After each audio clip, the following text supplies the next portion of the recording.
నమస్కారం. Welcome to I dream ధర్మ మార్గం విత్ విజిత కార్యక్రమానికి స్వాగతం.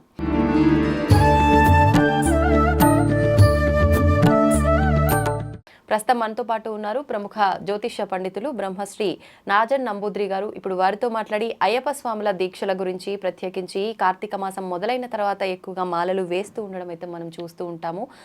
అదే కాకుండా చాలామంది మాల వేసిన తర్వాత అక్కడికి వెళ్ళి వచ్చే సమయంలో అయితే ఏంటి, మధ్యలో అయితే ఏంటి, రకరకాల ప్రాబ్లమ్స్ ఫేస్ చేస్తూ ఉంటారు. చాలామంది అంటే వినకూడని వార్తలు కూడా మనం వింటుంటాము. అక్కడికి వెళ్తే వచ్చే మార్గంలో ఇలా జరిగింది అని. అసలు ఇలాంటివన్నీ ఎందుకు జరుగుతుంటాయి, అది నిజంగా దీక్షలో ఏమైనా లోపాలా, ఇంకేంటి అనే విషయాలు ఇప్పుడు వారితో మాట్లాడి తెలుసుకుందాం. నమస్కారం అండి. నమస్కారం అమ్మా, చాలా సంతోషం. శ్రీ మహా గణపతి దేవతోభ్యో నమః. చూసే వీక్షకులకి నమస్కారం. ఐ డ్రీమ్ ప్రేక్షకులకు అందరూ కూడా స్వాగతం. అయ్యప్ప స్వామి దీక్షలు అమ్మ, చాలామంది ఈ మధ్యకాలంలో ఎక్కువగా అయ్యప్ప స్వామి భక్తులు పెరిగిపోయారు, దీక్షలు వేసే వాళ్ళు ఎక్కువైపోయారు. ముఖ్యంగా కార్తీక మాసంలోనే అయ్యప్ప స్వామి మాలలు వేస్తూ ఉంటారు. అవునండి. నిజంగా ఈ మాసానికే వెయ్యాలి అని చెప్పి ఏమైనా రూల్ ఉందంటారా? తప్పకుండా అమ్మా. వాస్తవానికి స్వామివారు స్వయంభుగా చెప్పినటువంటి వార్తలు, అయ్యప్ప స్వామి స్వయంభుగా చెప్పినటువంటి వార్తలు ఏంటంటే, కార్తీక మాసంలోనే తన జ్ఞాన నేత్రాలు తెరుస్తాను. ఈ 60 రోజుల పాటు కానీ 90 రోజులు అనుకోండి, మకర జ్యోతి అయ్యేంత వరకు 90 రోజులు ఉంటుంది. ఓకే. ఈ 90 రోజుల పాటు కూడాను నిష్ఠ గరిష్ఠుడై, సత్యాగరిష్ఠుడై, నైష్టిక బ్రహ్మచార్యంతో ఈ యొక్క వ్రతాన్ని ఆచరించి శబరిమలకు నాకు వచ్చేవంటి భక్తులు ఎవరైతే ఉన్నారో వారిని నేను ఆయనలో ఐక్యం చేసుకుంటానని తత్వమసి అని తను బిరుది ఇచ్చారు. స్వయంగా చెప్పినటువంటి వాక్యం. తత్వమసి అంటే ఏంటంటే, మీరు నేను, నేను మీరు. అంటే అక్కడ భగవంతుడు భక్తుడు ఒకటే, లేదు అన్నట్టుగా ఒక సనాతన ధర్మాన్ని అప్పుడే దాదాపు ఒక 1800 సంవత్సరాల కిందటనే అయ్యప్ప స్వామి తనకంటూ రాజ్యం అంటూ ఏది వద్దని చెప్పి ప్రజల కోసమే తను తపస్సు నడమాడినటువంటి స్థలమే శబరిమల. దాంట్లో భక్తులకి అక్కడి నుండే తను కూర్చున్న చోట ఆయన ఎక్కడ కూడా వెళ్ళి ప్రచారం చేసుకోలేదు, ఇంటింటికి వెళ్ళి ప్రచారం చేసుకోలేదు, ఎక్కడ వెళ్ళలేదు. ఇప్పుడు కోటి భక్తులు అక్కడికి వెళ్తున్నారంటే ఆయన తపస్ఫలమే, ఆయన మహాజ్ఞాని. అది కాకుండా స్వామివారు స్వయం అర్ధ శంకర ఒక పాదుకుల వాళ్ళ అవతార పురుషులు. అంటే ఇటు హరిను ఇటు హరను ఇద్దరితో మహాశక్తితో అవతారం ఎత్తారు కాబట్టి మహాశక్తి స్వరూపునిగా ఆయన స్థాపించబడ్డారు. ఓకే. అయితే ఈ మాలలు వేసే విషయంలో కూడా గురుస్వామి ద్వారానే మాలని ధరించాలి అని చెప్పి అంటుంటారు.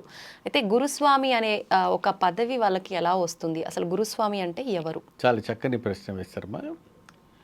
శబరిమలకి వెళ్ళడము అంటే ఇప్పుడు సాధారణంగా మనకు మధురై వెళ్తాం, కంచి వెళ్తాము, ఇంకా అనేక రకమైనటువంటి ఆలయాలకు వెళ్తాము, శ్రీకృష్ణ దేవాలయం మథురకు వెళ్తాము, బృందావానికి వెళ్తాం. అక్కడికి ఏ డిమాండ్ లేవు.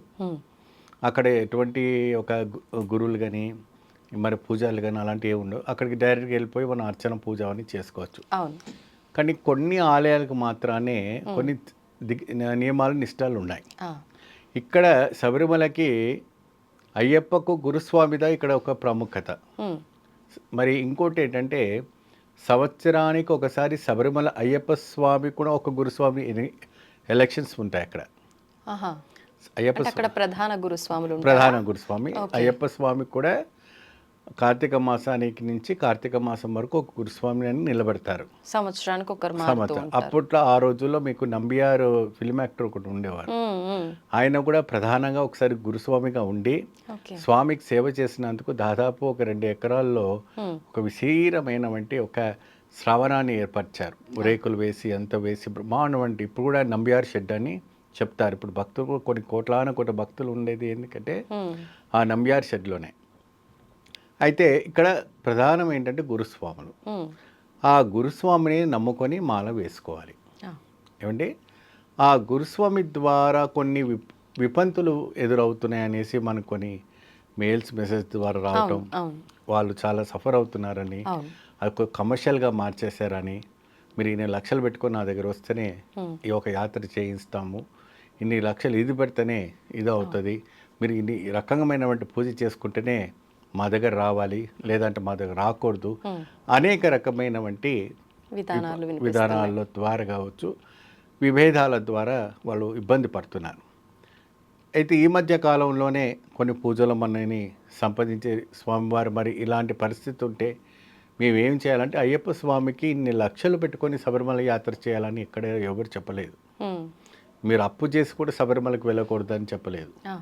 మీ శక్తి ఎంత ఉందో అంతలో ప్రయాణం చేయండి. కొంతమంది ఫ్లైట్లో వెళ్ళే వాళ్ళు ఉన్నారు, కొన్ని హెలికాప్టర్లో వెళ్ళే వాళ్ళు ఉన్నారు, కొంతమంది బస్సులో వెళ్ళే వాళ్ళు ఉన్నారు, కొంతమంది ఇక్కడ నుండి నడుచుకుంటూ పాదయాత్ర కూడా చేసేవాటి మహాభక్తులు కూడా ఉన్నారు. ఏమా స్వామివారి శరణఘోష చెప్తేనే చాలు, ఆయన నిమిషం పాటికి మన పక్కన వచ్చి నిలబడతారని ఒక ఇతిహాస పురాణాలు మనకు చెప్తున్నాయి. అది విశేషం. అయితే ఇప్పుడు ముఖ్యంగా గురుస్వామి విషయంలో ఇన్ని రకాల విభేదాలు వస్తున్నాయి, ఇన్ని రకాల సమస్యలు ఉన్నాయని చెప్పి మీ వరకు కూడా వచ్చిందన్నారు కదా. అసలు ఒక మంచి గురుస్వామిని ఎంచుకొని దీక్ష తీసుకోవాలి వారి ద్వారా అంటే ఆ గురుస్వామిలో మనం ఎటువంటి లక్షణాలు ఉంటే నిజమైన గురుస్వామి అని గుర్తించవచ్చు అంటే? చాలా చక్కని ప్రశ్న వేశారు. ఆయన కటికమైనటువంటి నైష్టిక బ్రహ్మచారి అయి ఉండాలి, వృద్ధ వయసు అయి ఉండాలి.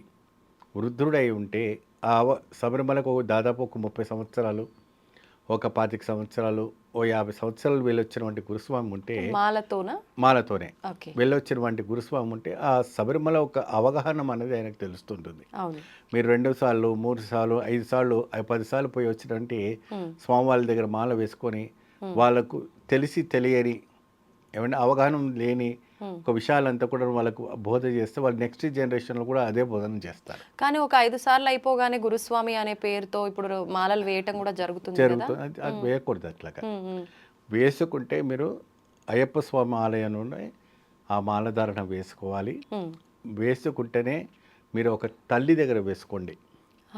తల్లి మాతృమూర్తి మించిన వంటి ప్రపంచంలో ఏ శక్తి లేదు. కాబట్టి తల్లి దగ్గర మీరు మాలధారణ వేసుకోండి. ఆ మాలధారణ వేసుకోవడం వల్ల పూర్వజన్మ కర్మ దోషము పోతుంది, ప్రజెంట్ చేసుకునేటువంటి కర్మ దోషము పోతుంది. మరి ఏదైతే నిష్ఠాగరిష్ఠుడై ఆయన అనుష్ఠానం చేసుకునేటువంటి నియమాలతో పాటించేటువంటి పూజ ఏదైతే ఉందో అది చేసుకుని ఇరుముడి తీసుకొని శబరిమలకి వెళ్తే ఆయనకు మోక్షప్రదాయం కనపడుతుంది. ఆ అయ్యప్ప స్వామి యొక్క కృపా కటాక్షం అనేది రావటం అనేది మనకు జరుగుతుంటుంది. ఎప్పుడైనా స్వామి ఒక అనుగ్రహ కటాక్షము మన కోరక ముందే మనకి కొగ్గు బంగారంగా చేస్తారు. అంటే అన్ని దేవి దేవతలు అందరూ కూడా చేస్తారు, చేయరని కాదు. అమ్మవారు కూడా అనుకున్న విధానమైన ప్రసాదం ఇస్తుంది. వేదవాయికి కావచ్చు, సరస్వతి కావచ్చు, దుర్గా కావచ్చు, ఎవరైనా కూడా అడిగిన వెంటనే అన్నీ ఇస్తారు. కానీ అయ్యప్ప స్వామి అలా కాదు. నువ్వు అడగక ముందే మనసులో కోరిక పుట్టక ముందే నీకు అన్ని పుట్టిస్తారు. అటువంటి అందుకే ఆయనని ఆపద్ బాంధవుడు కూడా అన్నారు, అనాథ రక్షకుడు కూడా అన్నాడు. తర్వాత అన్నదాన ప్రభు కూడా, అంటే అమ్మ అయ్యా అప్ప నాకు ఆకలి అంటే కూడా ఎవరో ఒక భక్తులు వచ్చి మీకు చేతిలో భిక్ష పెట్టి వెళ్ళడం అనేది జరుగుతుంది. శబరిమలలో చాలా వింతలు జరుగుతాయి. అకస్మాత్తుగా శబరిమలలో అయ్యప్ప స్వామి మూల విగ్రహంలో కూర్చుంటారా అని నాకు నమ్మకం లేదు. ఎందుకంటే ఆయన సంచలనం తిరుగుతుంటారు. అక్కడ వచ్చేవాటి కొన్ని కోట్లాను కొన్ని భక్తుల చుట్టూ కూడా తిరుగుతూ ఆయన భుజాల తట్టుతూ, ఎందుకు అలసిపోయి ఉన్న వాళ్ళు పెద్దవాళ్ళు ఉంటారు, చిన్నపిల్లలు ఉంటారు, వాళ్ళతో పాటు ఆడుతూ పాడుతూ ఏదో ఒక రూపంన స్వామివారు తిరుగుతున్నారని ఇప్పుడు కూడా అది పరమ సత్యం. ఇది పునర్వ సత్యం. ఇది నేను ఊరికే చెప్పట్లేదు. నేను 36 సంవత్సరాల నుంచి శబరిమలకి వెళ్తున్నాను. ఇది మాకు బాగా గట్టి అనుభవం. ఎవరైనా కూడా కొండ ఎక్కుతున్నారు అనుకోండి అమ్మా, చాలా అందరు వాళ్ళు ముందుకెళ్ళిపోయారు, కొందరు వెనక వెళ్ళిపోయారు, పక్కన అక్కడ ఎవరు లేరు, భయం అయిపోయి పైకి ఎక్కడానికి లేక కొద్దిగా ఇబ్బంది పడే వాళ్ళకి కూడా తోడు అప్పుడే వచ్చేసి నేను ఉన్నాను పదా అనేసి ఎవరో ఒక రూపంలో పైకి తీసుకెళ్తారు. అది స్వామి లీలలో అటువంటి అద్భుతంగా ఉంటాయి. గురుస్వామిని ఎన్నికల అంటే మీరు నిర్ణయించుకోవడం వల్ల వారి ఒక గుణాలు అంటే తొలిసారి మాలధారణ వేసుకున్నటువంటి స్వాములు కావచ్చు, తర్వాత మీరు ఎన్ని సంవత్సరాలు వెళ్తున్నారో మనకు తెలీదు, కానీ అయినప్పటికీ కూడా గురుస్వామి అంటే ఆయనకి సమస్తం అవగాహనమై ఉండాలి. ఏదో వేషధారణ వేసుకోకూడదు. అంటే నేను చెప్తున్నాను, దీన్ని కాంట్రవర్సీ చేయట్లేదు, ఎవరొక మనోవేదని చించపరచట్లేదు, బాధపడట్లేదు. ఇదేంటంటే అహంకారం అని రాకూడదు. నేనే గురుస్వామిని, అవును. నా దగ్గరే 40, 60, 70 మంది దాకా శిష్యులు ఉన్నారు, ఉమ్, నేను చెప్పినట్టుగా నడవాలంటే అది శాసనం కాదు. ఉమ్, ఉమ్. సేవకు ప్రధానమై ఉండాలి, ప్రాధాన్యత ఇవ్వాలి, భక్తికి సేవకి ప్రాధాన్యత ఇవ్వాలి. ప్రాధాన్యత ఇవ్వాలి. అయితే ముఖ్యంగా మనం భగవంతుడి ఆరాధనలో, అది అమ్మవారి విషయమైనా సరే, స్వామివారి విషయమైనా సరే, దైవ కార్యాలకు సంబంధించి నలుపు వస్త్రాలని దూరంగా పెడుతుంటాం చాలా వరకు. ఆమా ఏదైనా శుభకార్యాలు ఇలాంటి పూజలు అనగానే నలుపు వస్త్రాలు ధరించకూడదు అనే ఒక చిన్న అవగాహన ప్రతి ఒక్కరిలో ఉంటుంది. ఆమా కానీ ప్రత్యేకించి అయ్యప్ప స్వామి విషయంలో దీక్షలు అనగానే నలుపు వస్త్రమే ధరిస్తారు. ఎందుకని? చాలా చక్కని ప్రశ్న. ఒకానొక సందర్భంలో శనీశ్వరుడికి అయ్యప్ప స్వామికి ఒక యుద్ధం జరిగింది. ఉమ్, ఆ యుద్ధం జరిగినప్పుడు శనీశ్వరుడు ఒక ఆ, భక్తుని ఆదుకోవడం వల్ల కొద్ది ఇబ్బందులు కలిగి వాళ్ళు యుద్ధం జరిగి ఉమ్, క్షమార్పణం కోరినప్పుడు తన అయ్యప్ప స్వామి వారు అంటారు, ఆ, ఎప్పుడైతే కూడా నలుపు వస్త్రాలు వేసుకొని ఆ నియమాలు పాటించి నాకు శబరిమలకి వచ్చేవంటి భక్తులు ఎవరైతే ఉన్నారో ఉమ్, వాళ్ళకి ఏనాటి శని కాదు కదా, ఎప్పుడు స్వాస్థితంగా శని దోషం పట్టకూడదు ఆ, அப்படின்னு ఆయన దగ్గర నుంచి వరం కోరి తీసుకుంటారు. ఉమ్, సో ఈ కథనముకు ఆంజనేయ స్వామి వారికి కూడా కథనానికి చాలా దగ్గర సంబంధం ఉంది. ఉమ్, ఎట్లా అప్పుడు అడగండి. ఎందుకంటే ఒకానొక సందర్భంలో ఉమ్, మన గురు పితామహ అయిన వంటి రావణ బ్రహ్మణ ఉన్నారు కదా, అవును. వారు 9 నవగ్రహాలనంతా కూడా ఉమ్, ఆయన మెట్లగా మార్చుకున్నారు. ఆ, అయితే ఆ గ్రహాలన్నీ కూడా ఇలా చూస్తే కదా ఆయన వెనకగా మార్చుకున్నారు. ఉమ్, సూర్యపుత్రుడైన వంటి ఆంజనేయ స్వామి, సూర్యభగవంతుడైన వంటి సుపుత్రులు కూడా ఈ నవగ్రహాలే. ఆహా, సో ఆ నవగ్రహాలకు తోడుగా ఆయన అధిపతి కాబట్టి, సూర్యుడు అధిపతి కాబట్టి ఆ నవగ్రహాలని ఇడిపించే బాధ్యత నీదే ఆంజనేయ స్వామి అని చెప్పి ఉమ్, ఆయనకు బ్రహ్మాస్త్రంతో ఇచ్చి, ఇప్పుడు ఆ ఒక శక్తులు కూడా ఇచ్చి కూడా ఉమ్, ఆ రావణ బ్రహ్మ దగ్గరికి వెళ్ళి రావణ బ్రహ్మతో మనం ఇలాగే మాట్లాడుతూ అక్కడ ఉన్నవంటి 9 నవగ్రహాలను విడిపించేవంటి ఒక శక్తి ఆయనలో కలిగింది. ఆ, సో అప్పుడు నుంచి కూడా ఆంజనేయ స్వామిని ఒక వ్రతం ఆచరిస్తే కూడా ఈ నవగ్రహాలు కూడా శనిదోషం పట్టారని కూడా ఒక ఇతిహాస పురాణం. ఉమ్, ఉమ్, సో ఈ రకంగానే మన స్వామివారిది కూడా శనిదోషం పట్టకూడదని ఈ ఒక నలుపు వస్త్రాలు వేసుకుని శుభకార్యాలు చేస్తుంటారు, పూజలు చేస్తుంటారు, ఉమ్, స్వామికి అద్భుతమైన వంటి పడి పూజలు చేస్తారు. అవును. ఎక్కడ చూసిన నలుపు వస్త్రాలే. ఉమ్, అసలు మీరు అన్నట్టుగా వివాహానికి కానీ, గృహప్రవేశానికి కానీ, ఇంకా ఇతర కార్యక్రమానికి మనం దేనానికి కూడా మనం నలుపు అనేది వాడము. అవును. ఏమండి, దేనికైనా శనిపీడకు దానికి దానికి ఇస్తుంటాం, అది వేరే విషయం. కానీ ప్రత్యేకంగా స్వామివారి ఒక కైంకర్యంలో మాత్రం నలుపు వస్త్రాలు, మీరు ఎన్ని సంవత్సరాలు వెళ్ళొచ్చినా ఉమ్, నలుపు వస్త్రాలు వేసుకోవడం వల్ల చాలా ప్రాముఖ్యత వచ్చింది. ఉమ్, ఉమ్. అది దానివల్ల. ఇప్పుడు నేను మాల వేసుకోవాలనుకుంటున్నా. మాల వేసుకోవాలంటే ప్రత్యేకించి నీకు ఇలాంటి ఒక అర్హత ఉండాలి అని ఏమైనా నియమం ఉంటుందా? నేను మాల వేసుకోవాలి అనుకుంటే ఇంకో 2 రోజుల్లో మాల వేసుకోబోతున్నా, నేను దానికి ఎలా సిద్ధం అవ్వాలి? ఏ రకంగా నేను ప్రిపేర్ చేసుకోవాలి నా మైండ్ని కానీ, పరిస్థితుల్ని కానీ? Very good persons. ఒకవేళ ఇప్పుడు ఆ భక్తుడికి స్వామివారి పైన మాల ధారణ వేసుకోవాలని కోరిక ఉన్నప్పుడు వారిలో ఉన్నవంటి దుర్వ్యసనాలని దూరం చేసుకోవాలి. ఉమ్, నిత్యం ధూపం తీసుకున్న వాళ్ళు కానీ, మద్యం తీసుకున్న వాళ్ళు కానీ, అవును. ఇతర అలవాట్లు ఉన్నవంటి వాళ్ళు కానీ, ఉమ్, ఇతర వ్యసనాలు ఉన్నవంటి వీటన్నీ కూడా అవాయిడ్ చేసుకోవాలి. ఉమ్, అవాయిడ్ చేసుకొని లక్షణంగా స్వామి ఒక వారం రోజుల నుంచి మీరు అవన్నీ అవాయిడ్ చేసుకుంటే అలవాటు అవుతుంది. అవును. తొలిసారిగా మాలధారణ మీరు వేసుకుంటున్నప్పటికీ మీకు కొద్దిగా పొరపాటు అది గుంజుతుంది మనసు. ఉమ్, ఉమ్, కానీ ఆ గుంజకుండా మీరు ఏం చేయాలంటే స్వామివారి పైన దృష్టి పెట్టి స్వామి శరణఘోషాలు కానీ, స్వామి అష్టోత్తరాలు కానీ, స్వామి నియమాలు కానీ ఈ ప్రత్యేకంగా కార్తీక మాసంలో చేయటం వల్ల ఉమ్, మీకు ఈ 10 సంవత్సరాల నుంచి 15 సంవత్సరాల నుంచి పట్టిన వంటి ఈ ఒక దుర్వ్యసనం ఏదైతే ఉందో 41 రోజుల్లో మొత్తం మారిపోతారు. ఉమ్, అదే మీరు కంటిన్యూ చేస్తే మీ జీవితంలో అన్నీ పోతాయి. ఉమ్. సుఖమే సుఖము. అంటే ఒకసారి వేసిన వాళ్ళు మళ్ళీ వేయాలని నియమం ఉందా? లేదంటే మన ఇష్ట ప్రకారంగా కంటిన్యూ చేసుకోకపోవడం అనేది ఉంటుందా? అలాంటి ఏముండదమ్మా. స్వామి ఇష్టదాయకుడు, ఉమ్, ఉమ్, ఆయన చాలా ప్రేమదాయకుడు. ఉమ్, స్వామి ఒక శరణఘోష వింటున్నారంటే ఒకసారి వెళ్ళిన వారు ఇప్పటి వరకు వేస్తుంటే ఉంటారు. అవును. ఎవరికైనా విదేశాలకు వెళ్ళిపోయారనుకోండి, ఇంకెవరైనా ఎక్కడైనా వెళ్ళిపోయినా అనుకుంటే ఉమ్, వాళ్ళకి తప్పదేమో కానీ ఉమ్, ఇక్కడ ఉన్న వాళ్ళు మాత్రాన కంపల్సరీ వేసుకుంటారు. ఓకే. ఎవరికైనా ఇబ్బంది కలిగినప్పుడే ఉమ్, తీసేస్తారు. తీసేస్తా. అయితే ఇప్పుడు మీరు ఇందాక వ్యసనాలు అన్నారు కాబట్టి నాకు ఒక చిన్న డౌట్. చాలామంది వాళ్ళకి ఇంట్రెస్ట్ లేకపోయినా వాళ్ళ కుటుంబం వాళ్ళు అంటే తాగుడుకి ఇలా ఒక బానిసలాగా అయిపోయాడు అని చెప్పి, ఇలా అయినా మారతాడు అని చెప్పి బలవంతం చేసి వాళ్ళకి ఇష్టం లేకపోయినా మాల ధారణ చేపిస్తూ ఉంటారు. అవునండి. అది కరెక్ట్ పద్ధతే అంటారా? అది కరెక్ట్ పద్ధతి కాదు. హ్మ్. అది అలాంటి మానధారణ వాళ్ళకి పనికిరాదు. హ్మ్. తనకు ఇష్టపూర్వకంగా నేనే దుర్వ్యసనాలు మానుకోవాలని వేసుకోవాలే తప్ప, హ్మ్. భార్యను కొడుతున్నాడు, పిల్లల్ని చూసుకుంటలేడు, హ్మ్. నిత్యం తాగుతున్నాడు, నిత్యం వేరే ఒక కార్యక్రమాలు తిరుగుతున్నాడు, కావాలని బలవంతంగా తనని తీసుకెళ్ళి మాలదానం వేస్తే అది దీక్ష కాదు. హ్మ్. ఆయన ఏ రాత్రైనా మాల తెంపేసుకొని వెళ్ళిపోతాడు. ఒకవేళ అలా లేకుండా అప్పుడు వేసుకోవడం బలవంతంగా యేసుకున్న తర్వాత నుంచి పూజా విధానాలు అన్నీ కరెక్ట్‌గానే చేస్తున్నాడు అంటే, ఆ పూజ ఫలితం దక్కుతుందా? ఒకవేళ తను వేసుకున్నాడు, హ్మ్. ఆ మాల భయానికైనా కూడా ఆయన మానుకొని పూజ చేస్తున్నాడంటే, అయ్యప్ప స్వామి అనుగ్రహం వచ్చినట్టే కదండీ! అంతే. ఇప్పుడు మదం పట్టిన వంటి ఏనుగుకు, మదం పట్టలేని ఒక ఏనుగుకు వ్యత్యాసాలు చాలా ఉంటాయండి. హ్మ్. హ్మ్. దాన్ని అణచి కొట్టుకొని మీరు దాన్ని గొలుసు కట్టి మీరు కట్టేంత వరకు ఓకే. లేదు అది ఇంకా మీకు మదం పట్టి ఇలా చేస్తుందంటే, మీరు మళ్ళా గురుస్వామికి చెప్పి మీరు అది తీయటం. హ్మ్. ఎందుకంటే ఇటువంటివి చాలా కేసెస్ చూసా నేను. హ్మ్. అది మాల వేసుకొని కూడా కొన్ని విచక్షణ అంటే లక్షణాలు చేయటము, అవును. పక్కన వెళ్ళి తాగటము, చేయటము ఇవన్నీ కూడా అలా ఉన్నారు. చేశారు. కానీ దానికి అవసరమైన ప్రతిఫలం కూడా జరిగింది. హ్మ్. హ్మ్. మీకు అటువంటి స్వామివారు చెప్పలేదు. హ్మ్.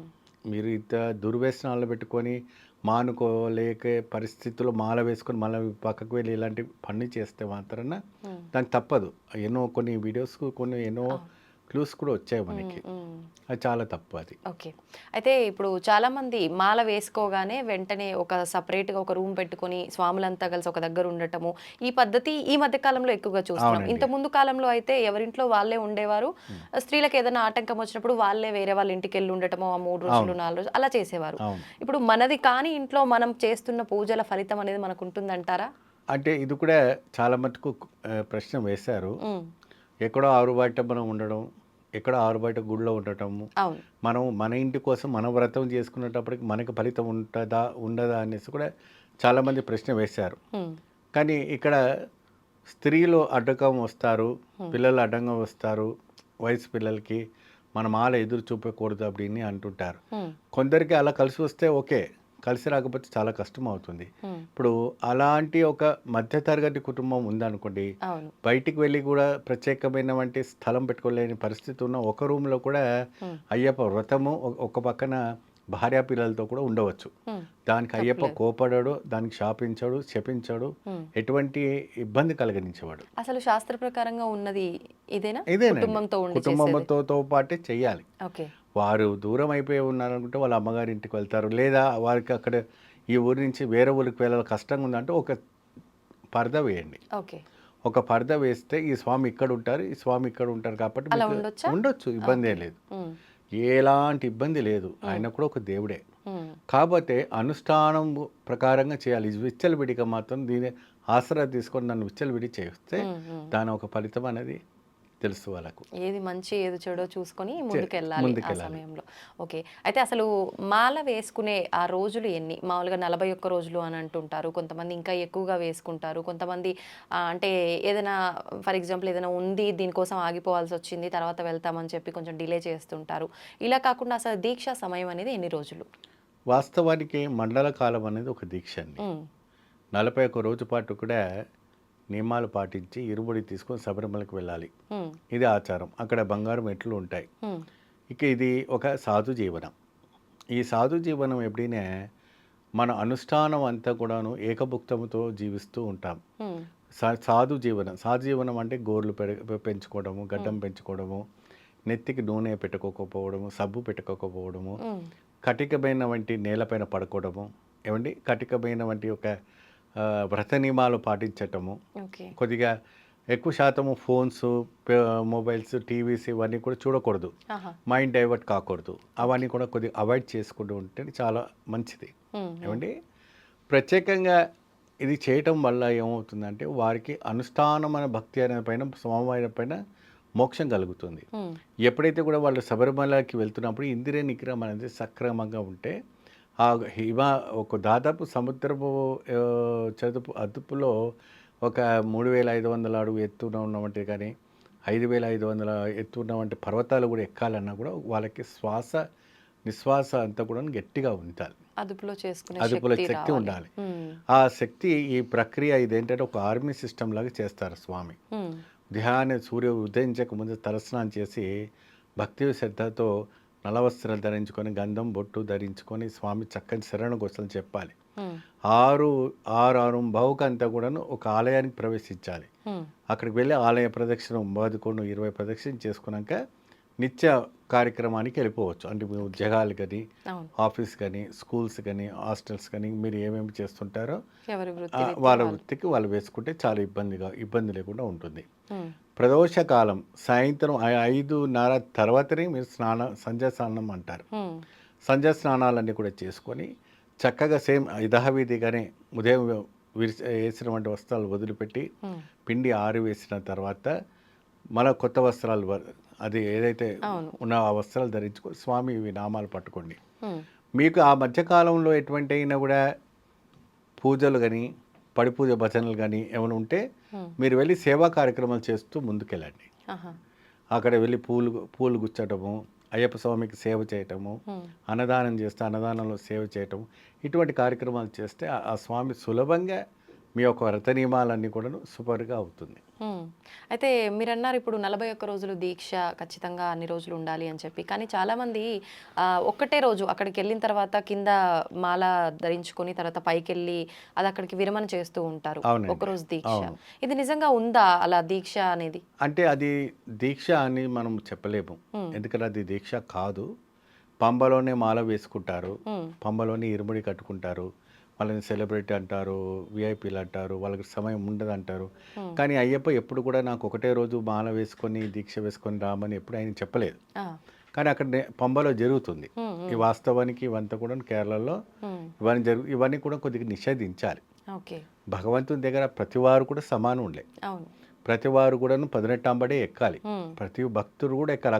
అక్కడ చూడండి, కుల మత భేదం ఉండకుండా ప్రతి వారు కూడా నా బంగారు మెట్టు ఎక్కి వెళ్తుంటారు.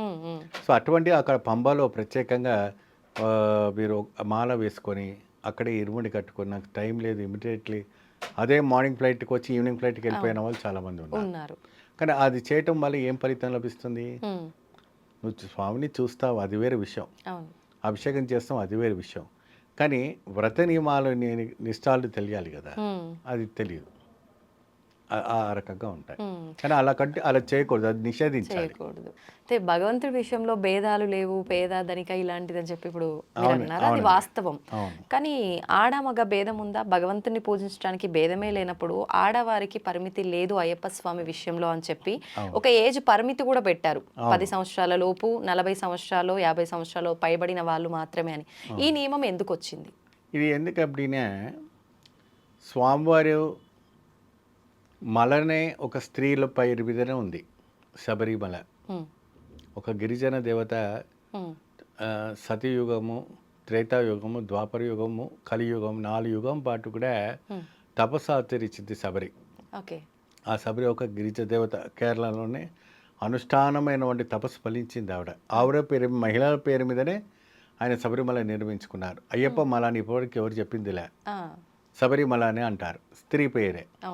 12 లోపు అంటే 10 సంవత్సరాల లోపు ఉన్నటువంటి బాలికలు మాత్రం శబరిమలకు వెళ్ళాలి, 55 సంవత్సరాలు దాటిన వంటి మహిళలు మాత్రం శబరిమలకు వెళ్ళాలని ఒక అనుష్ఠాన క్రియ అది పెట్టడం అని జరిగింది. ఎందుకంటే ఈ మధ్యకాలంలో ఋతుసావన అంటే ఆ మలలు ఏదైతే ఉందో అది అపవిత్రం కాకూడదు, అది పవిత్రమైన వంటి ఒక ఋషులు తపస్సు ఆచరించిన వంటి పరశురాముడు నడమాడిన వంటి స్థలం, ఏమండి శ్రీరామచంద్రుడు నడమాడిన వంటి స్థలం. శబరిమాత కొన్ని యుగాల పాటుగా తపస్సు ఆచరించడం అంటే మళ్ళీ ఇప్పుడు కొన్ని కోట్ల జనాలు వెళ్తున్నారంటే ఆ శబరిమాత చేసినటువంటి పుణ్యమా అనుకోవాలి. అక్కడ శ్రీరామ పాదం ఉంది, ఆ సీతమ్మ వారిని ఎత్తుకుపోయేటప్పుడు అదే దారిలో వెళ్తున్నప్పుడు ఆ శబరిమాత కలిసి ఎంగిలి పొలాలు ఇచ్చింది చూడండి, అదే ప్రాంతం శబరిపీఠం అంటారు. మరి అదే అక్కడే దశరథ మహారాజు చనిపోయారనేసి ఆ వార్త అందిన తర్వాత శ్రీరామచంద్రుడు పంబావాసు దగ్గరనే పిండ ప్రదానం చేసినటువంటి క్షేత్రం అక్కడే ఉంది పంబలో. కనుక అయ్యప్ప స్వామి మాల ధారణ వేసుకున్న వాళ్ళు, వాళ్ళ ఒక అమ్మ నాన్న పోయిన వాళ్ళు కానీ, అన్న తమ్ముళ్ళు పోయిన వాళ్ళు కానీ, ఎవరైనా బంధుమిత్రులు పోయిన వాళ్ళంటి వాళ్ళకు కూడా పిండ ప్రదానం చేస్తుంటారు. ఆహా. మాలలో పిండ ప్రదానం చేయవచ్చు అంటే పంబాలోనే చేయవచ్చు, అది ఇటు ఇబ్బంది ఏం లేదు. ఓకే. అయితే ఇప్పుడు అంటే మైలగా భావించి ఆడవారికి అది నిషిద్ధం అన్నారు కదా. అవును. కానీ కొంతమంది ఈ మధ్య కాలంలో చెప్తున్నారు ఆడవారికి ఆ 4 రోజులు కొంచెం రెస్ట్ కావాలి కాబట్టి దూరం పెట్టడం తప్ప అది తప్పుగా లేదు శాస్త్రాల్లో ఎక్కడ అంటారు కదా. అమ్మాయిలు ఋతుస్రావణం అవుతారు. హ్మ్. ఒక ఆలయం ఉంది, ఆ ఋతుస్రావణం అయినప్పుడే ఆ అమ్మవారి ఆలయానికి వెళ్తారు. కామాఖ్య. కామాఖ్య టెంపుల్ ఒకటిను, చెంగనూరు భగవతి టెంపుల్ ఒకటి. ఆహా. మీరు చెంగనూరు భగవతి టెంపుల్ కేరళలో ఉంటుంది. ఆ. ఆ ఆలయంలో నార్మల్గా స్త్రీలు వెళ్ళకూడదు. హ్మ్. ఋతుస్రావణం అయినప్పుడు మాత్రమే ఆ ఆలయానికి వెళ్ళాలి. అక్కడ ఏ అమ్మవారు? చెంగనూరు భగవతి క్షేత్రం అని ఆహా. చెంగనూరులో ఉంటుంది. చాలా పవర్ఫుల్. ఓకే. ముందు శివుడు వెనకలేది. ఆ అమ్మవారు కూడా సేమ్ కామాఖ్య అమ్మవారి లాగానే మెన్సెన్స్ అవుతుంది. హ్మ్, హ్మ్, హ్మ్. ఆవిడ కూడా సేమ్ ఇలాగే ఋతుస్రావణం అవుతున్నప్పుడు చాలా విశేషంగా హ్మ్. ఆ టైంలో ఎక్కడైనా కూడా ఏ భక్తురాలైనా కూడా అక్కడ పురుషులు ప్రవేశించడానికి ఆస్కారం లేదు. హ్మ్. ఉట్టి మహిళలు మాత్రమే వెళ్ళవంటి క్షేత్రం సెకండ్ శబరిమల ఏంటి అంటే హ్మ్. చెంగనూరు భగవతి క్షేత్రం. అక్కడ ఋతుస్రావణమైన వంటి మహిళలు మాత్రం వెళ్ళి అమ్మవారికి సేవలు చేస్తారు. హ్మ్. ఇది చాలా విశేషం. మీరు గూగుల్లో ఇది ఎక్కడ తమిళనాడు ప్రాంతంలోనే? కేరళలో ఉంది. కేరళనే. ఓకే. కొట్టాయం జిల్లా తర్వాత నెక్స్ట్ చెంగనూరు జిల్లా. హ్మ్. మీరు గూగుల్లో కొడితే కూడా అమ్మవారి క్షేత్రం కనపడుతుంది. చాలా భయంకరంగా, హ్మ్. చాలా ప్రశాంతంగా, దాదాపు ఒక 30 ఎకరాల్లో ఉంటుంది టెంపుల్. ఆహా. ఆ రోజు రాజులు కట్టినటువంటి టెంపుల్ అది చాలా 3 రోజుల పాటు కూడా పురుషులకి ఆలయంలో ప్రవేశం లేదు. ఓకే. ఓకే. అంటే మహిళల్లో వెళ్ళి హ్మ్. ఈ యొక్క కార్యక్రమం చేస్తాం. అదే విధంగా కామాఖ్య టెంపుల్లో కూడా హ్మ్. ఈ ఋతుస్రావణమైన వంటి మహిళలు మాత్రమే వెళ్ళి అమ్మవారికి సేవలు చేస్తారని, హ్మ్. అటువంటి ఎన్నో ఒక ఒరిస్సాలో ఉన్నటువంటి గిరిజాదేవి శక్తిపీఠం అక్కడ కూడా ఇలాగే ఉంటుంది. ఆహా. సో దేన్ని కూడా మనము వేరు చేయలేము. ఓకే. సృష్టికి అన్నీ కూడా దగ్గరగా ఉన్నాయి. హ్మ్. కాకపోతే ఏంటంటే మనం చూసే విధానము వేరుగా ఉంటుంది. హ్మ్. అయితే ఇప్పుడు ఒకప్పటి కాలంలో మాల అంటే మగవారు మాత్రమే. ఇప్పుడు పెద్దవాళ్ళు, ఆడవాళ్ళు ధరిస్తున్నారు. మరి చిన్న చిన్న 2, 3 ఒక 3, 4 సంవత్సరాలు పైబడిన పిల్లలతో గూడా ఇంట్లో వాళ్ళ పేరెంట్స్ అదే తండ్రి వేసుకున్నాడు అంటే పిల్లలతో గూడా ఏపిస్తున్నారు. అవునండి. నిజంగా అది కరెక్టేనా? మాల అనగానే చాలా నియమాలు. అవన్నీ వాళ్ళు ఆచరించాలా పిల్లలు? అవసరమా? అసలు వాళ్ళకి మాల అవసరమా? మాలలే అవసరం లేదండి. హ్మ్. వెళ్ళేటప్పుడు మాల వేసుకుని తీసుకెళ్తే చాలు. హ్మ్. వాళ్ళే దైవ స్వరూపులు. మాల ధారణ దేనికంటే 20 పైన సంవత్సరం, 18 సంవత్సరాల పైన పడిన వాళ్ళకి ఏంటంటే క్రమశిక్షణ కోసం మాల ధారణ వేయటం. హ్మ్. ప్లస్ ఇక్కడ నియమాలు భక్తి మార్గంలో పెట్టడానికి కోసం మాల ధారణ. ఆ! సంవత్సరానికి ఒక సంవత్సరం పిల్లలకి వాళ్ళకు శబరిమలకి వెళ్ళినట్టు ఉండదు. హ్మ్. వాళ్ళకి ఆ గుర్తు ఉండదు. కాకపోతే అంటే బ్లెస్సింగ్‌కి తీసుకెళ్తారు. ఓకే. వాళ్ళు వెళ్ళిన వంటి సంవత్సరంలో స్వామివారికి వాళ్ళకి సంతానం కలగలేదు. హ్మ్. హ్మ్. కాబట్టి అక్కడికి వెళ్ళాము, సంతానం కలిగింది కాబట్టి స్వామివారి పైన మాల వేసుకుని తీసుకువెళ్ళేవంటి మహాభక్తులు ఉంటారు. హ్మ్. అయ్యప్ప స్వామి కోరినటువంటి కోరిక ఎంతమందికి ఇవ్వలేదండి? అవును. అన్ని కొంగు బంగారుగా మార్చేశారు ఆయన. హ్మ్. ప్రతిదీను అష్టైశ్వర్యాలతో మార్చేశారు ఆయన. హ్మ్. కాబట్టి కాబట్టి ఆ ఒక యోగదాయకము రావడము కోసము ఈ యొక్క కార్యక్రమం చేయటమే తప్ప హ్మ్. భక్తిపూర్వకంగానే. కానీ నా ఉద్దేశంలో ఏంటంటే పిల్లల్ని మాలధారం లేకున్నా వాళ్ళు ఆ రోజే మాల వేసి తీసుకువెళ్తే 18 ఎక్కడానికి వాళ్ళు హరులు ఇస్తారు. ఓకే. దానికోసమే మాల వేయటమే తప్ప హ్మ్. వేరేదేం లేదు. అయితే ప్రత్యేకించి అయ్యప్ప స్వామి మెట్ల పైన కూర్చొని ఉంటారు. ఏంటి ఈ మెట్లకంత విశిష్టత? అమ్మ 18 ఒక విశిష్ట చాలా ప్రాముఖ్యత ఉందమ్మా. హ్మ్. ఒకానొక సందర్భం దీని పెద్ద కథనే అనుకోవచ్చు. దీనికంతా అధిపతి కరుపస్వామి, అయ్యప్ప స్వామి కాదు. ఆ! ఎవరమ్మా? కరుపస్వామి. కరుపస్వామి. ఎవరతను? పెరికర్త, సిరికర్త అని హ్మ్. ఒక శబరిమలకు కావలి దేవతలు వీళ్ళంతా. అంటే కాపలాగా కావల ఉండేవారా? ఉన్నటువంటి దేవత. ఓకే. పెరికర్త, సిరికర్త, కర్తాంబాల్. ఆ! ఈ ముగ్గురు కూడాను ఏంటంటే స్వామివారికి ఆహారం తీసుకొస్తూ ఆ క్షేత్రపాలానికి అధిపతి. పెరికర్త స్వామి అంటే కరుపస్వామి వచ్చేసి హ్మ్. ఈ 18 దేవతలకు అధిపతి అయినటువంటి ఒక కావలి దేవత. వీరు ఏంటంటే ఆ ఒక 18 దేవతల్లో 5 పంచభూతాలు, హ్మ్. 9 నవగ్రహాలు, హ్మ్. 4 వేదాలు.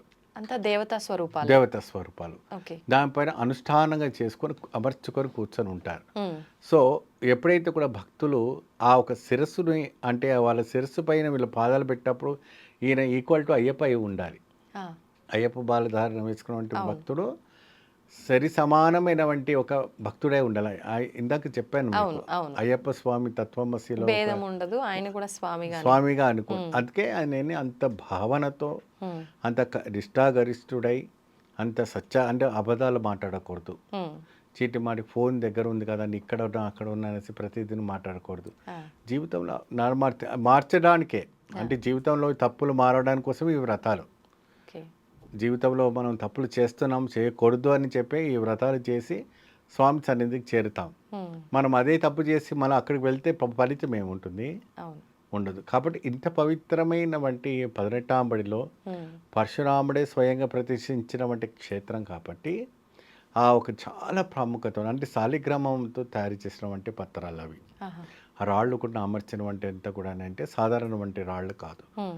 అందుకే ఏ ఒక్క దివ్యక్షేత్రంలో ఈ మెట్లకు లేని ప్రాముఖ్యత శబరిమలకు ఉంటుంది. ఆ! మరి తర్వాత మీకు పళనిలో పడి పూజ ఉంటుంది. అక్కడ కూడా పళనికి దాదాపు అక్కడ ఒక 200, 300 మెట్లు ఉంటాయి. అక్కడ కూడా మెట్ల పూజ చేస్తారు. ఓకే. ఓకే. ఇక్కడ కూడా మెట్ల పూజ చేస్తారు. హ్మ్. అయితే ముఖ్యంగా మాలలో ఉన్నవాళ్ళు ఆహార నియమాలు ఏ రకంగా ఉండాలి? ఒకటే పూట తినాలని చెప్పి అంటూ ఉంటారు కదా! నిజంగా ఒక పూటనే తినాలా? ఏ ఏ విధంగా ఉంటుంటాయి? ఇది వ్రత నియమాల్లో శీతాకాలం ఇది. హ్మ్. శీతాకాలంలో సులభంగా అరిగే వంటి పదార్థాలు తీసుకోవాలనేసి పూర్వం నుంచి వచ్చేవంటి ఒక ఆచారం. హ్మ్. కాబట్టి హ్మ్. కార్తీక మాసంలో కానీ అనుకోకుండా ఈ యొక్క శీతాకాలంలో అంటే ఈ చలికాల ప్రాంతంలో ఏంటంటే సులభంగా ఎంత భారీ యొక్కమైనటువంటి వస్తువు మనం తింటే అది శరీరానికి అరగడానికి ఇబ్బంది అవుతుంది. అవును. మీకు సమ్మర్లో కానీ రైనీ సీజన్లో అంత వేగంగా అరిగేటట్టుగా చలికాలంలో మీకు డైజెషన్ ప్రాబ్లం అవుతుంది. అవును. కాబట్టి పెద్దవాళ్ళు వెనకట్లో కార్తీక మాస ఉపాసన, హ్మ్. కార్తీక మాస వనభోజన, అవును. కార్తీక మాస వనయాత్ర హ్మ్. அப்படின்னு పూర్వం నుంచి వచ్చామంటే ఒక సిద్ధాంతం. అవును. సో ఈ వ్రత నియమాలు ఏంటంటే ఏకభుక్తం. హ్మ్. ఏకభుక్తం ఎప్పుడైనా మీరు ఉదయాన్నే కాస్త కాఫీ పాలు తాగేసి మీ వరకు మీరు వెళ్ళిపోతారు. ఆ! ఏమో ఆ ఒక స్వామివారి దీక్షలో ఇది ప్రత్యేకంగా. హ్మ్. మధ్యాహ్నానికి కావాల్సినటువంటి శాకాహార భోజనం. హ్మ్.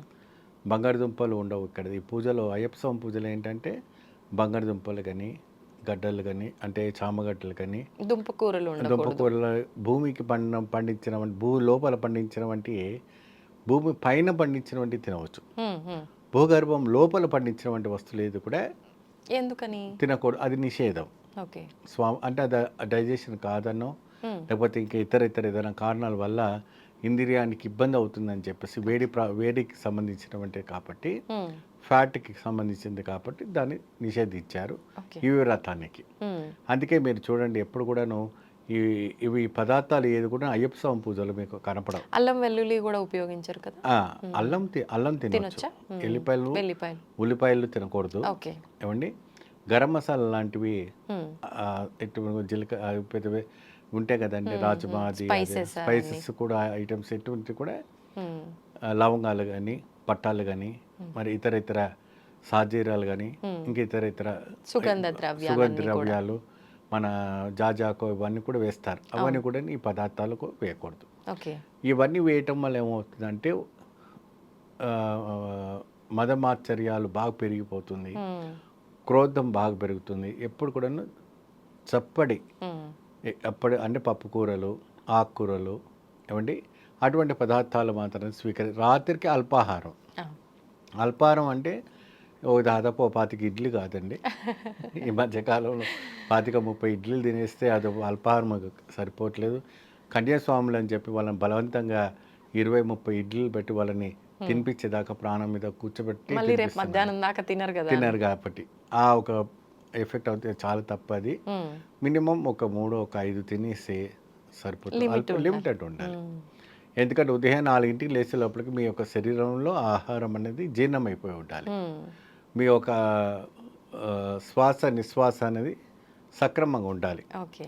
సో అదే పూజలో మీకు మైసూర్ బజ్జీలు పెడతారు, పూరీలు పెడతారు, మిర్చీలు పెడతారు, ఇడ్లీలు పెడతారు, చట్నీలు పెడతారు, అనేక రకమైనటువంటి పదార్థాలు పెట్టడం వల్ల ఏమవుతుంది అంటే అది ఫుల్ మీల్స్ కిందగా అవుతుంది. అల్పాహారం ఏమవుతుంది?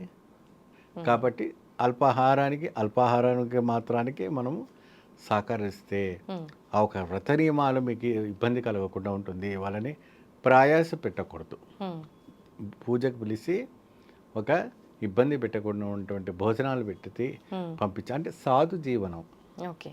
ఏమా ఈ సాధు జీవనం ఈ శీతాకాలంలో ఏంటంటే చలి వంకి బాగా ఉంటుంది కాబట్టి ఎక్కువ శాతము స్వాములకి మిరియాలు, బెల్లము, ఉడికించిన వంటి పానకం ఒక్కొక్క గ్లాస్ కషాయం లాంటివి ఒక్కొక్క గ్లాస్ ఇవ్వాలి. అది వేడిని తట్టుకున్నటువంటి ఒక శక్తి ఉంటుంది.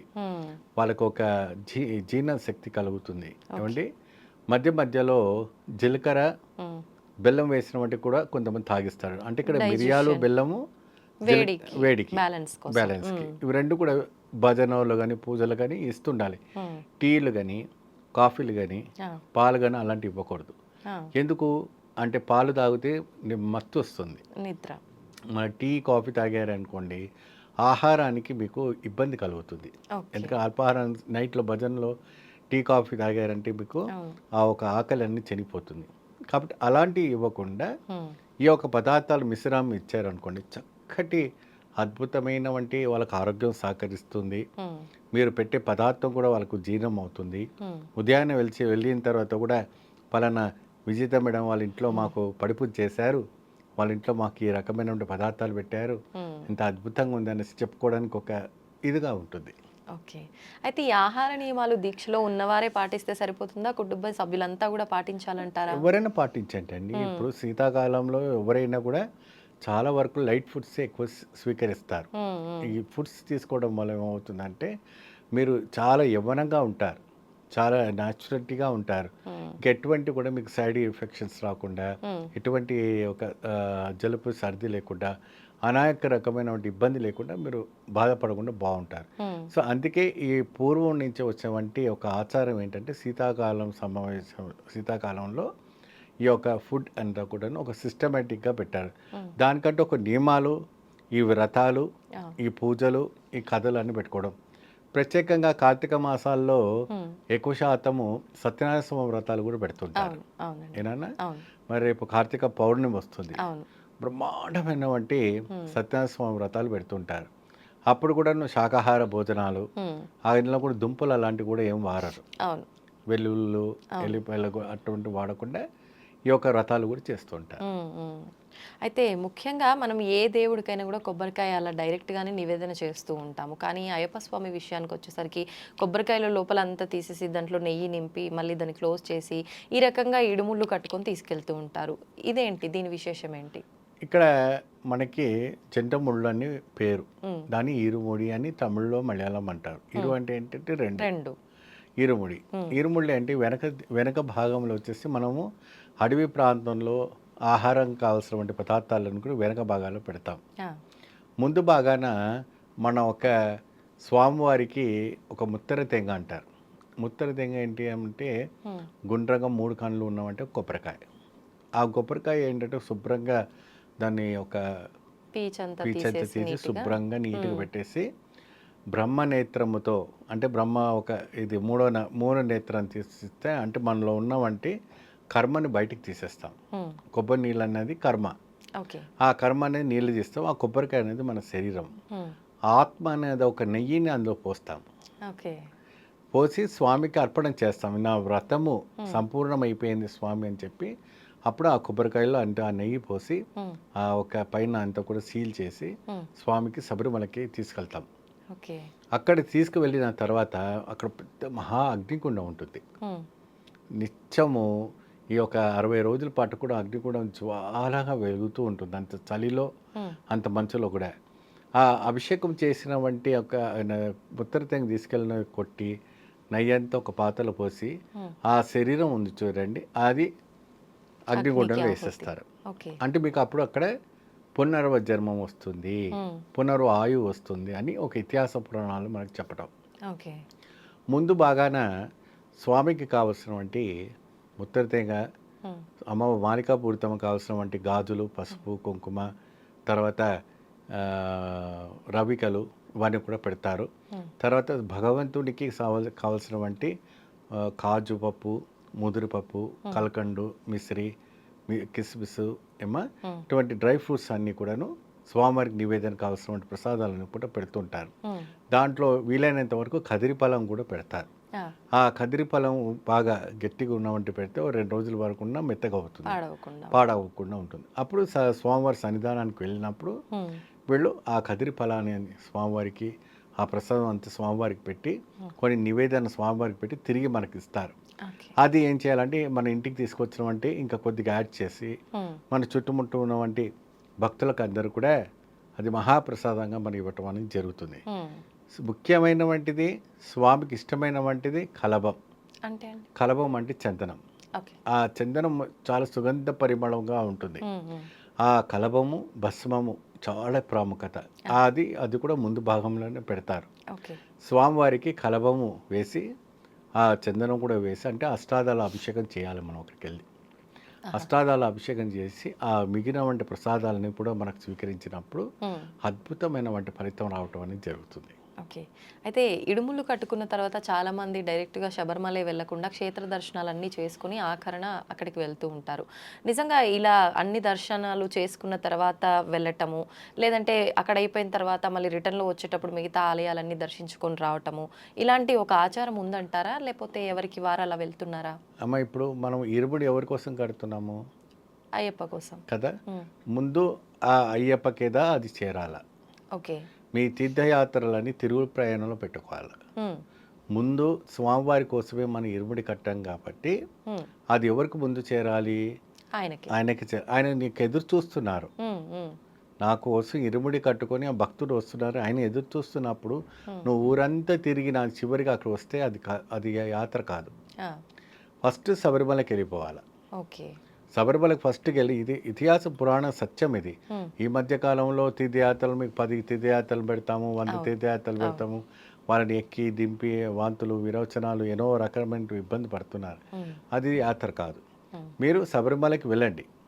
ముందుగా శబరిమలకి వెళ్ళి స్వామివారికి నయాభిషేకం చేసి చక్కగా తిరిగి ప్రయాణంలో మధురై వెళ్తారా, రామేశ్వరం వెళ్తారా, కంచి వెళ్తారా, కుంభకోణం వెళ్తారా, శ్రీరంగం వెళ్తారా, తిరుపతికి వెళ్తారా, అలా చెయ్యాలా ఖచ్చితంగా? తీర్థయాత్ర అంటే ఎప్పుడైతే కూడాను మీరు మీ శరీరం మోక్షప్రదాయంగా ఇచ్చిన తర్వాత పుణ్యక్షేత్ర తీర్థయాత్ర చేసుకుంటే సులభమైన వంటి ఒక యోగదాయకం కల్పిస్తుందండి. అది వాస్తవం, చాలా వరకు సత్యం. పోతే మాల ఎక్కడైతే మీరు వేశారో మాల విసర్జన కూడా అక్కడే చేయాలి. మీరు మళ్ళీ పొరపాటు నేను కంచిలోనే మాల తీస్తాను, నేను మధురలోనే తీస్తాను, చాలా మంది క్షేత్రాలకు వెళ్ళినప్పుడు అక్కడే తీసేసి వచ్చేస్తారు. కొంతమంది పంబలో తీసేసి అక్కడే వేసేసి సివిల్ డ్రెస్ వేసుకొని వచ్చేస్తారు. అది మహా తప్పు, మహా పాపం. అది ఓకే.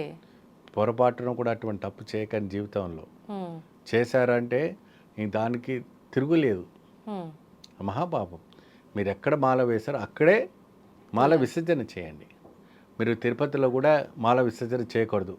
అక్కడే పనిలో పని అయిపోతుంది, మాల తీసి గుండు కొట్టుకొని ఇంటికి వచ్చేద్దాం అటువంటి ఆలోచన చేస్తే పెరుమాలు కూడా ఒప్పుకోరు, స్వామివారు కూడా ఒప్పుకోరు. ఇంటికి వచ్చి ఆ మాలతోనే స్వామివారి సన్నిధానం మీరు ఎక్కడైతే పెట్టారో అక్కడ నివేదన చేయాలి.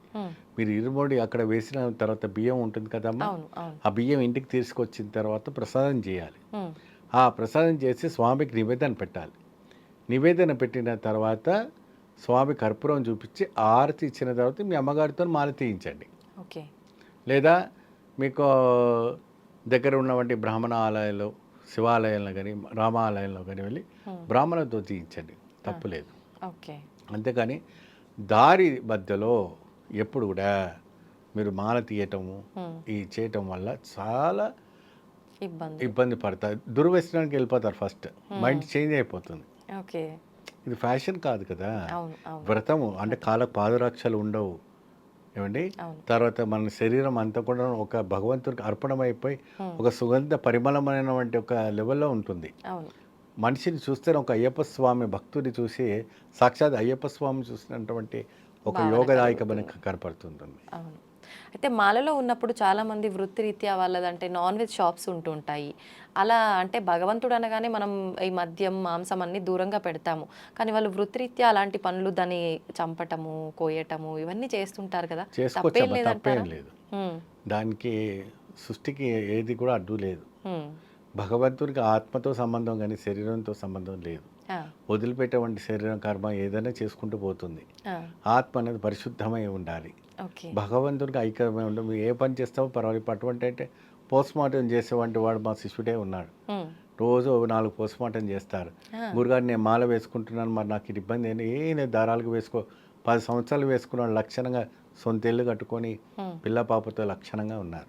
ఉమ్, ఉమ్, అంటే వాళ్ళ వృత్తి గవర్నమెంట్ జాబ్ చేసే వాళ్ళు చేస్తున్నారు. ఉమ్, సో అటువంటి అంటే తప్పులేదు. శవాన్ని కూడా చూడకూడదు, శవాన్ని చూస్తే కూడా మేము స్నానం చేయాలి అవును. నిబంధన కూడా ఉంది. ఉమ్, కానీ ఇక్కడ శవానికి నువ్వు పోస్ట్ మార్టం చేస్తున్నప్పుడు ఆ వృత్తికి అభివృద్ధికి వ్యత్యాసం కనబడుతుంది. అయితే ఇప్పుడు ఈ టాపిక్ వచ్చింది కాబట్టి చాలా మంది మధ్యలో ఇలా ఎవరైనా తెలిసిన వాళ్ళు దానికి అంటే మనకు సంబంధించిన వాళ్ళు అలా వెళ్ళిపోయినప్పుడు మాల మధ్యలోనే తీసేస్తూ ఉంటారు.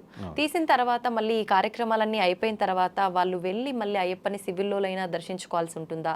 లేదు అంటే నేను విన్నాను ఈ కార్యక్రమాలన్నీ అయిపోయిన తర్వాత మళ్ళీ మాలని వేసుకొని ఆ దీక్షను కంటిన్యూ చేయొచ్చు అని చెప్పి విన్నాను. నిజంగా ఏది వాస్తవం? ఇప్పుడు తల్లి, తండ్రి, అన్న మీ కుటుంబ సభ్యులైతే మాలధారణ విసర్జన చేయాలి. ఉమ్, ఇంకా తిరిగి మీరు వెళ్ళి దర్శనం చేసుకోవడం కానీ మాల వేసుకోవడం కానీ చేయకూడదు. తర్వాత కూడా తర్వాత అంటే కూడా. ఇంట్లో వాళ్ళు కాబట్టి. ఇంట్లో వాళ్ళు కాబట్టి. ఉమ్, ఉమ్, బయట మీకు సంబంధం లేని వాళ్ళు, మీ గోత్రానికి సంబంధం లేని వాళ్ళు ఉమ్, ఎక్కడో ఊర్లో ఉంటారు, ఎవరో పాలు వాళ్ళు ఎక్కడో వాళ్ళు మీకు చుట్టాలే అనుకోండి, ఉమ్. వాళ్ళు పోయిన అనేది మాల తీయవద్దు. పాలోళ్ళైనా తీయొద్దా? పాలోళ్ళు అంటే ఒక గోత్రానికి సంబంధించిన వాళ్ళు అయితే తీయకూడదు. ఓకే. మీకు మీరు వెళ్ళరు, మీరు వెళ్ళి చూడరు, వాళ్ళతో ఎక్కువ పరిచయం లేదు, కానీ మీరు పోయారు, ఉమ్, మేము మాల తీయాలి, మేము మా శబరిమలకి వెళ్ళకూడదు అని ఒక కన్ఫ్యూజ్. అవును, అవును. ఆ కన్ఫ్యూజ్ అనేది మాల తీయకూడదు, అవసరమే లేదు. మీరు వెళ్ళరు, వాళ్ళు మీ చుట్టాలే అయినప్పటికీ కూడా అక్కడ మీ యొక్క గోత్రం వాళ్ళు కాదు ఉమ్. కాబట్టి అక్కడ అటువంటి కార్యక్రమం ఉన్నప్పుడు మాల తీయకుండా ఉండడం మంచిది.